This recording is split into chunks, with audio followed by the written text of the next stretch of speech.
அம்னிஷியாவில் இருக்காரா sir? 12% sir BJP. எங்கள் கூட்டணி 18%. இப்போ வரைக்கும் திமுகவினுடைய உண்மையான பர்சன்டேஜ் என்னன்னு உங்களுக்கு தெரியாது. ஏன்னா அவங்க தனியாக நிற்கவே இல்லை. கணக்கு பண்ணி பார்த்தா 24-25% தான் திமுகவுடைய பர்சன்டேஜ், ஆளுங்கட்சியோடைய பர்சன்டேஜ். எங்கள் கூட்டணி 18%. இன்னும் நீங்கள் பிஜேபி இன்னும் கால் பதிக்கல, கை பதிக்கல, பிஜேபி கூட கூட்டணி வச்சிருக்கிற கட்சியெல்லாம் எடுபடலைன்னு சொல்லி பேசிகிட்டு இருந்தா தமிழக மக்கள் இப்படி பேசுபவர்களை எள்ளி நகையாடுவார்கள்.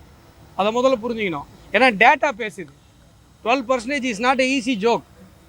எங்களுடைய கூட்டணி 18% பெற்றிருக்கிறது. திருவண்ணாமலையில் நான் 14% வாங்கியிருக்கிறேன். ஒரு டஃப் தொகுதி. அதிமுக திமுக பலமாக இருக்கிற ஒரு தொகுதி. இன்னும் நீங்கள் பிஜேபி கூட ஈடுபடாதெல்லாம் பேசிகிட்டு கூடாது.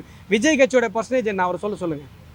இவ்வளோ பெரிய பொலிட்டிக்கல் அனலிஸ்ட்டு சார் இருக்கார். நான் தான் சொல்கிறேனே சார், ஒரு காலத்தில் ஒரு அரசியல் தலைவர் தான், இப்போ இல்லையா என்ன பண்ணுறது?